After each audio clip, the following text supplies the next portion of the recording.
Okay, again, please forgive the sound on this. Sorry about this. Okay, we want to find the area of the shaded region. The very easiest way to do that is to basically find out the entire area minus this amount that I've just put in red, okay?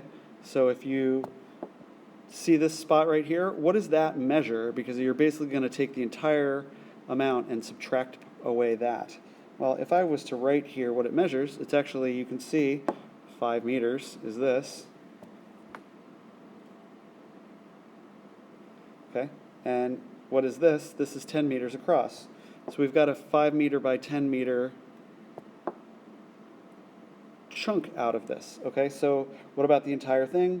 Well, the entire thing is 20 by 18. So if we did, essentially, we could say 20 meters times 18 meters. And if we did that first, and we said minus the 5 meters times 10 meters,